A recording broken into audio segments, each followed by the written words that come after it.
show for 2015. Coach, it's been a busy offseason. I've had a lot going on. Well, it sure has. You know, really, this season really started back in January. We got back from Christmas break. We started in the weight room, getting everybody going in the winter workouts, and then from the winter workouts, those things that falls right into spring football, and then spring football falls into summer workouts, and then from summer workouts, we just had a few weeks of fall practice here, and we finally got in pads earlier last week, and now we're getting ready to finally put the costumes on and go out for real here come Pierce County this week. So yeah, it has been a long road to get to this point, but we still got a long way to go. Well, the sub game Friday night, a lot of big bursts here and there. What did you like? What do you need to work on? Well, I think that when you got your own team out there on both sides of the ball, you definitely have when one side looks good, that means the other side that maybe isn't looking so good. Yeah. So defensively, of course, we look good defensively, especially up front. Defensive line looked outstanding. Our offensive line, I'll tell you what, we're really struggling right there. We have really not a lot of experience. Andrew Chester wasn't out there, still recovering from his knee surgery, but I think he'll be back this week. And then the rest of the offensive line, all the positions are up for grab. We really got to figure out who needs to step in and take those jobs. And so our offensive line is really up for grab. Running back, we feel pretty good about. We have, not only do we have our starting running back, but we also have some good depth. And receivers, we lost a couple of outstanding receivers, but I think we're going to be okay out there. Of course, quarterback, Jimmy comes back with a tremendous amount of experience from a year ago, 13 starts from a year ago, so we've got a lot of experience there. Now, again, it goes back, I think our season is going to come down to how well our offensive line develops. Yeah. What you talked about with the offensive line, from up top, a little bit different perspective up there. It's a good and a bad. The defense looked awesome. That front three, front four for the defense. Mookie Smith and Teon Burroughs, they were having a good time. Teon Burroughs is pretty much having his way with anybody lined up across from him. Teon's a senior this year, and today we tested in the weight room, and he benched almost 480 pounds. He power cleaned, I think, almost 330, squatted 500. We had him stop at 500 because there's no reason to go any higher. I mean, strong is strong, We don't want to get him hurt. So, Teon is somebody, I think he's one of our better football players, and he's an incredible defensive lineman and a great kid. But again, that offensive line, we've got to grow up there. We've got to come on. Coach Murray is a great offensive line coach. And Coach Murray's doing every day, he doesn't have any hair now, but what little he would have, he'd have pulled out by now. So he's working those guys hard, and we're hopefully on film. We watched film today from the soap game. The offensive line didn't look very good, but hopefully we'll look a lot better come after the Pierce game. After the Pierce game, have a better idea of what's going on. Exactly. I saw, thinking about maybe the third series Friday night. The offensive line coach just pulled that offensive line in the end zone, and I said we probably shouldn't have a mic in there right now. Well, it's just I think not only does he have to coach football, but he has to be some sort of a counselor also with those guys, because it's kids grow up throwing balls, catching balls, things like that. Those are natural skills that kids do. But putting your hand on the ground and trying to block a guy, a moving target in front of you, is not really that natural, and it's a skill that they have to really work on. And Coach Murray he's working those guys, and right now we're probably running 12 to 15 kids through that offensive line, trying to figure out those 5 guys that really can get the job done. We mentioned a little bit about Andrew Chester coming back, but the next guy I'd like to talk about on that is Bryce Manning. He's a freshman. Bryce Manning's going to be a guy that's probably going to start. He's probably the next best offensive lineman we have right now. He can play all 5 positions, center, guard, and tackles, both sides. And I think Bryce is going to be a guy that's going to be an outstanding football player for us in the future, and a pretty good one right now. Well, they did in the long run, Andrew Lee had. That was a nice hole. He could have drove a Mack truck through that hole. It really could. 57 yards, 54. Yeah, and that right there is, again, film will tell you the truth on that. Film don't lie, we always tell the kids. And Coach Woods had, he has the defense over on the other side, and Coach Woods sent a blitz right in the wrong gap, and we went through the other gap. Of course, there was no linebacker there to get him. So things like that happen. Yeah, it was a great run by Andrew. I ain't going to take anything away from that. But again, there's a reason why things happen out there, and the reason why that was such a good play is a mistake by the defense by blitzing in the gap. The opposite gap we were running through to begin with. So yeah, that made that play look good. We can't always count on people making mistakes on defense. Again, Coach Woods, Coach Pender, Coach Stetzer has done a great job on the defensive side. Probably our strength on defense is that defensive line, and our linebackers would be the next strength. We've got a lot of competition there for playing time. And in the secondary, we have a lot of new guys. We're really trying to figure some things out back there. We lost all of our secondary, all of our defensive backs last year. So again, we talk about losing most of our offensive line. We also lost our secondary guys. But generally, in the game of football, it's easier to play quicker and well further from the ball. So that's why those offensive linemen are struggling right now, and those DBs are hanging in there because it's just so far away from the ball. I know the last 4 years we're doing this show, it's probably the most we've talked about the offensive line. Unfortunately, it is. It'd be Right out the great. gate. Yeah, it'd be great if we just didn't have to talk about our offensive line at all. Those guys just went unknown. But as the sub game went on Friday night, I thought the pass protection improved. Well, it did, Sure, but again, moving the ball. yeah, but again, it did. But what people may not have seen, we changed a lot of personnel around. And what happens there towards the end, we're really trying to make sure we get everybody on film. So the defense, we lighten up the defense. We take Teon Burroughs out. We take Mookie out. We take Omar Lewis out. And we take the whole defensive line out. We put a bunch of young kids out there, and then we start. And so again, later in the game, it looked like, hey, we're looking pretty good on offense. But then again, who are we going against? We're going against a lot of inexperienced young kids. So again, it's all relative, I guess. It's hard to get a bearing. It's all relative. At the beginning of the scrimmage, we were trying to go best on best. Then throughout the scrimmage, we started pulling people out. We started getting to where the defense was lightened up a little bit, and then even the offense lightened up a little bit. So it's hard to get a good gauge later in the game how well somebody's playing with us switching personnel all the time. And we talked about Mookie and Teon. I thought Raquan had a pretty good game receiving at number 2, Raquan Anderson. Raquan Anderson, he's going to be a special athlete. He is a special athlete. He's young, he's small, he's a freshman.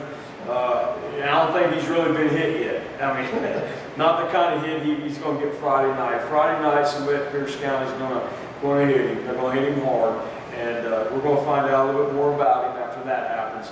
But he is a special athlete. He has a chance to be a really good one. Somebody we can talk about for a long time. So that freshman class, that entire freshman class is really a really good group. We talked about already Bryce Manning, a freshman who's going to be starting. We've got Raquan Anderson, who's going to be starting on both sides of the ball and probably returning punts and kickoffs. So there's some freshmen out there that are going to make an impact. He did a good job when he stepped up from Bethune to B team last year with the punt return. I think he caught some eyes. Yeah, he did. And that was, we wanted to bring some of those guys up last year to give them a chance to play at a little higher level because we felt like they were going to have to get on the field this year. So we wanted to get them on the field last year as soon as we could. All right. But Tomcat, special teams, I thought the one field goal was good, but I thought it was like 4 for 4, but official said no, it was wide to the left. But other than that, I thought he did a good job. Well, the biggest thing we've been telling Tomcat all offseason is leave no doubt. Leave no doubt with your kicks. You go back to the Hawkinsville, people want to say, hey, it was good, it wasn't good, or whatever. My thing is leave no doubt. Leave no doubt on your kick. Put it right down the middle. If you're a great kicker, all great kickers put it right down the middle. And that's what he needs to do, is he needs to not focus on getting in between the uprights. He needs to focus on getting it right in down the middle so nothing like that ever happens again where, you look at it and think, well, it looked good, but the official says it wasn't good. We don't need to have that. He's too good of a kicker to be making kicks where we have to leave it up to the official to make the call. It needs to be down the middle, leave no doubt. And he is getting better. We're trying to get some distance on his kickoffs. He kicked one into the end zone, but we had about 20-mile-an-hour breeze behind him. And then we switched it around and kicked it the other way, and he kicks it out of bounds in all places. So he needs to improve on his kickoffs to be a complete, all-around kicker. It looks like his range is getting longer, too. Yeah, he is. 40 yards? He's got a good range. I feel comfortable with him at 40 yards right now. I really would. And again, I think he's a potential all-state kicker this year. And if he can get his kickoffs, the key for him at the next level, for him to be a college kicker, he has to be able to he has to be able to kick those balls off into the end zone. Coming up short, you got too much of a chance for it to come back for a touchdown. If he can start kicking the ball in the end zone, I would say he has a chance to be a college prospect as a kicker. Well, while we're on special teams, Coach, on punting, would you like to go get Trey Harrington back? Yeah, punting was absolutely the worst I've ever seen in Charlton County. We hired these kicking gurus to come in this summer and paid them all this money to spend all day with our kickers and work with that. Every day we try to punt the ball. Every day I ask the entire team, is there anybody here that can punt this football? And we really only have two right now, and we're struggling punting the football, and it's going to hurt us. It's going to hurt us. We have won football games with Trey Harrington's punting in the past. We've talked about that, how we've beaten people because we've given them 90-plus yards that have to come back at us, and that's because of Trey's kicking. You know, if we don't get better at playing the football, we will lose a football game by punting the football. You know, we looked at it on film, and of course, really, everything's going so fast on the field Friday, you got to go back and look at the film. We looked at the film, and we were averaging about 20 yards a punt. That means, you know, we had a couple over 20, we had a couple less than 20 yards. It was awful. I was worried about our long snapping all off-season, but our long snapping is starting to come around, and it's doing okay. It's our punting right now. It's just really not good at all, and we've got to get better at that. You got a little bit more consistency.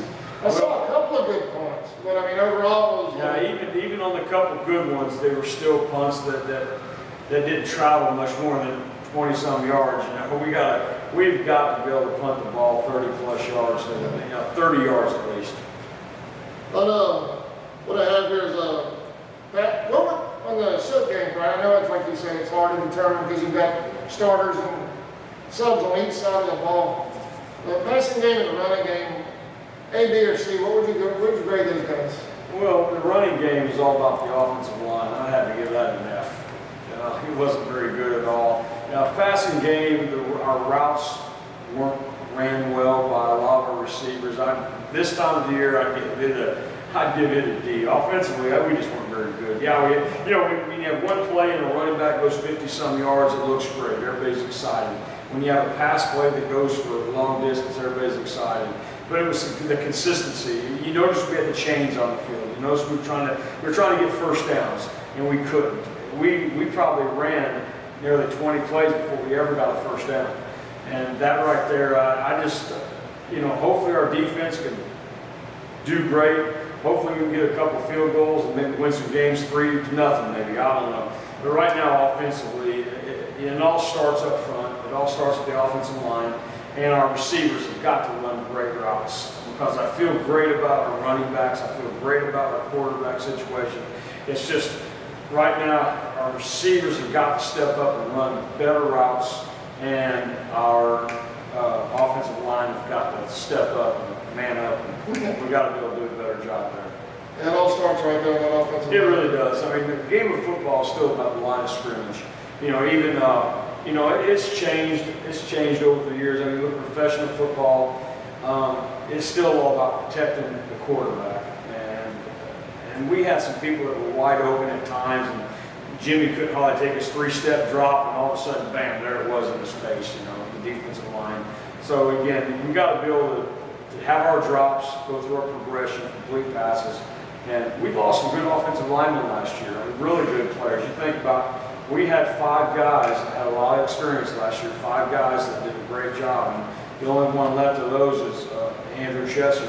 And of course, he's coming into this season, after recovering from knee surgery. So we're really we're looking for 5-6 offensive linemen. We got to find them, and for us to be successful. If we don't find them, it's really hard to win football games.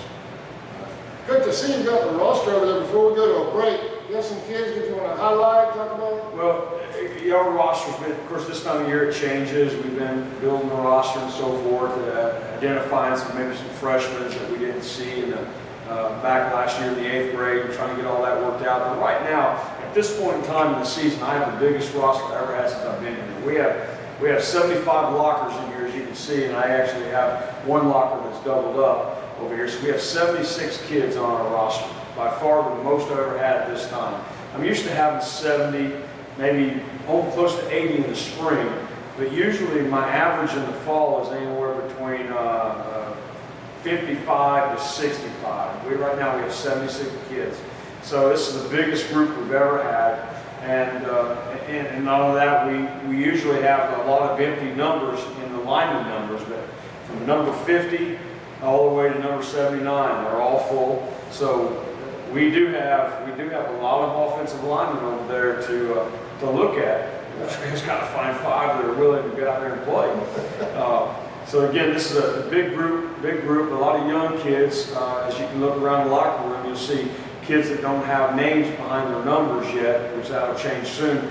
Those are all kids that weren't with us a year ago. A lot of this locker room is made up of kids who weren't with the program a year ago. Either they were 8th graders or they just weren't in the program.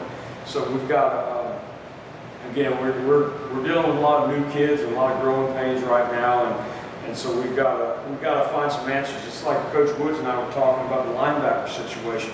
We usually deploy anywhere from 4, depending on the coverage, 4 to 5 linebackers, and right now we're looking at about 8 to 9 kids. So we still have a lot of competition right there. We've got to find out who needs to step up and start in those positions. It's a good problem to have, those big numbers. It's not, big numbers really isn't a problem, and competition really isn't a problem, but what you need to see from every group that you have on the field, you need to see progress each and every day, each and every week, and that's right now what we're looking for.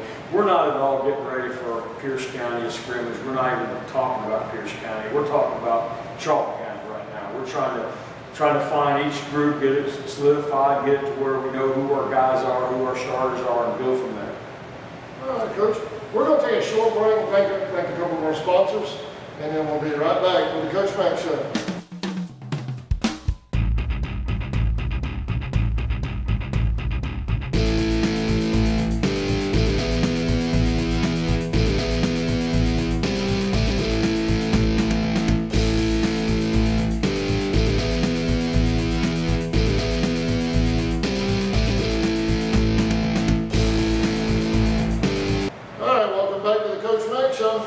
Coach, Pierce County, it's a scrimmage, but it's also a little bit of a rivalry, even though it's a scrimmage. It is. Pierce County is, geographically speaking, so close to us, and I think that Pierce County, the football program at Pierce County is probably taking this a little bit more serious than we have in the past. I don't think we've ever won a scrimmage before here, because really what we look for in a scrimmage is we look to get better. We're looking to put our kids in situations that we can learn about our team. Not so much about scheming up to beat Pierce County. To be honest with you, I really don't know what they're going to do on defense. You can only do so many things on defense, and during the course of the year, we'll see it all. So I'm not really that worried about what they're doing defensively. Offensively, I got a little bit of an idea, but again, it's really not that we're focusing in on that. And again, I know they'll have the scoreboard on. And I know that they're going to try to put points on the board and keep us from putting points on the board. And if they have more points than we have, I'm sure they'll celebrate and all that kind of stuff. And maybe even carry Coach Pender off on their shoulders or something like that. But anyway, I'm not worried about all that stuff. What I'm worried about is us getting better, us getting ready to play Manchester, because that's when it starts for real for us. I don't think I'm going to get fired if we lose to Pierce County. But we got to win. See the team improve. We just got to see improvement from the soap game, and we got to see some of these positions starting to get solidified a little bit. We got to have some people stepping up in some leadership roles. We've got to have we've got to show ourselves that we're ready to play a tackle football game for real, not just a dress rehearsal for Pierce County. So, you know, that's the biggest thing with this thing. And I know there'll be a big crowd, which I hope there is, because it helps both schools as far as financially. And again, we're going to, you watch us, you're probably going to ask yourself, well, why are they passing the ball in this situation? Well, because it's something we set up and we want to see ourselves throw the football in this situation. Or why is it, why are you running, or why are you doing this? A lot of questions such as that. So again, the Pierce County scrimmage isn't about winning for us. It's about getting better. It's about finding out more about the Indians, not about Pierce County Bears. How do you think Pierce is going to treat the game coming in? Well, I got an idea that they treat it a little bit more than that, because their coaches were at our soap game watching it. And I know in the past when you put this online before we played them, they broke it down and everything and all that. I mean, today was our first day of practice, and I don't think the word Pierce County ever came up today again, but the word Charlton County came up a lot today. And the word execution, the word getting better, the word getting lined up right, all those things came up today, but Pierce County never came up today. And again, tomorrow probably won't come up either, and we probably won't talk about Pierce County. We'll talk about having to pack and drive up there and actually get off the bus and go play some tackle football. So again, but I think Coach Bender and them, they want to try to, you know, make a statement, hang it on us and all that, which is all fine, all that kind of stuff. But you do remember, like 2 years ago, they beat us really bad in the scrimmage, but I think we did play in the dome, and I think they didn't play but a game or so in the playoffs. So if that helps them, that's fine. It don't bother me. But again, this is really a glorified practice for us. We are just going to work on special teams, work on all facets of our game. We will try to get every play we got on film. We'll try to get our kids in situations to make plays and so forth. But again, the whole idea of beat Pierce County. Later on down the year, when we get done with practice, you'll hear our kids break it down, beat so-and-so. But today it was all about, we broke it down to get better. And that's our focus right now, is get better every day. Just continually to get better and not worry about Pierce County. But it's going to be nice to be on the lights, you know, and get the kids in their costumes and everything, I call it, and get them out there running around. And I just hope the weather holds up. It seems like every time we go to Blackshear, it's mud or rain or that typical weather we have this time of year in the evenings. But again, it starts at 8 o'clock. It's in Blackshear. On our posters this year, I hand them out every year. This year, that poster right there. We probably got more airs on that poster than we've ever had before, unfortunately. And I'll take all the blame for it. I don't know what happened. But on there it says just Pierce County, and which leads people to believe it's here. It's not here. It's up there. It's in Blackshear. It starts at 8 o'clock. And kickoffs at 8 o'clock. Come on up. And how we're going to run the scrimmages, we're going to go 3 quarters with our older kids, our varsity level kids. And then the last quarter will be set up with our younger kids, more situational football, like they'll have the ball for 3 minutes on offense, and then they'll have the ball for 3 minutes on offense type thing. So everybody's going to get to play. It's just you got to stick around the end to see the real young kids play. And even then, you know, and again, nothing we're trying to prove to nobody, but even then we may put some kids out on the field, maybe some older kids or varsity kids in some situations just to get more film on them. That's something the casual fan may not know, is how important film is for us. You know, we got a whole room over here dedicated to just watching film. Yeah. And we spend a lot of time looking at it and analyzing it and breaking it down and seeing how we can improve through film. So even on those 3-minute things, we may put a kid out there for just a little bit more playing time to get more film on him, just to see how he's come along. When you go into a scrimmage situation like Pierce, and you have Manchester in 2 weeks, are you putting anything in the game plan for Pierce to prepare for Manchester, or is it more just to see where kids are improving? No, it's just, like I said, this goes all about us. It's all about us improving. Not Manchester. You know, Manchester is a game that's must win for us because of the points. We must beat Manchester for the points. But again, we're still over 2 weeks away from Manchester. Manchester will get this film and they'll break us all down. But again, I like to show people a lot of things, make them prepare for a lot of things. Now, when it comes time for Manchester, we may only run a handful of plays, the plays that we feel are going to work.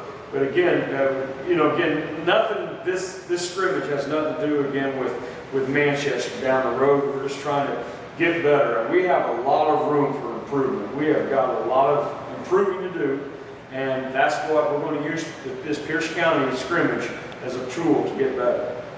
All right. Coach, something we kind of joked about last year, and I had a little fun with, is a low maintenance award. You always mention it toward the end of every show last year. You talk about some young man that you really don't have to worry about. Yeah. Do you have one this week? Well, we're fortunate in Charlton County to have a lot of good kids. We really got a lot of good kids. We don't have a lot of problems. Being in a small town, small school, everybody knows everybody. And we really, the kid, I think we mentioned that when I saw that on your paper, the first kid that came to mind was probably got to be Teon Burroughs.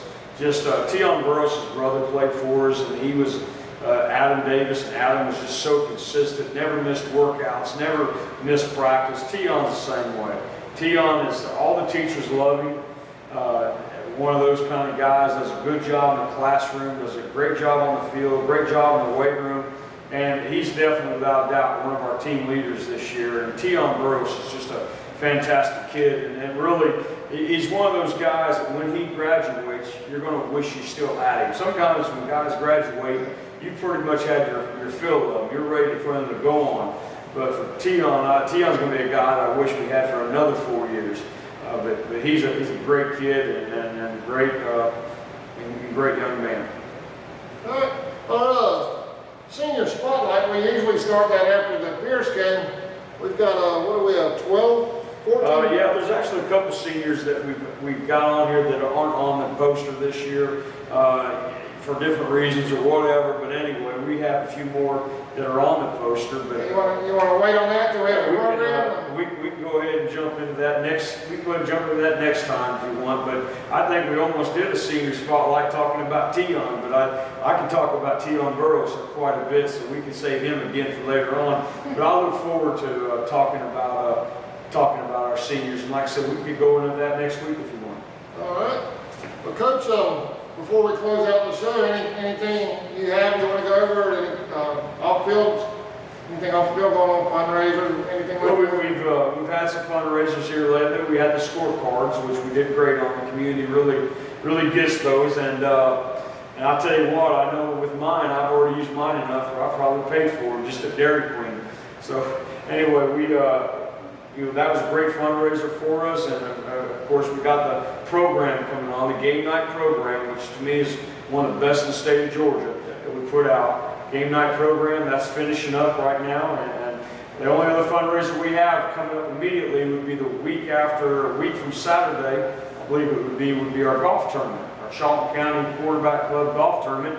I know we still have a few spots left, so if you know anybody that plays golf or want to come out and play some golf on the 22nd, just call the folks in the golf course and sign your team up. It's usually a great time. And, we give away some nice prizes and so forth. So come out and play a little golf with us on the 22nd. Well, Charlton travels, so they'll all be up in Pierce. We are carrying the game live, as well as I think the Pierce Network's carrying the game live as well.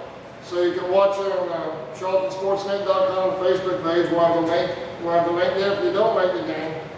And we look forward to Friday night, Coach. That'd be great. Good to be back. I appreciate you having us. Thanks very much. All right, that's it for the Coach Mack Show. We'll see you on Friday night at 8 o'clock. 8 o'clock. In Pierce County.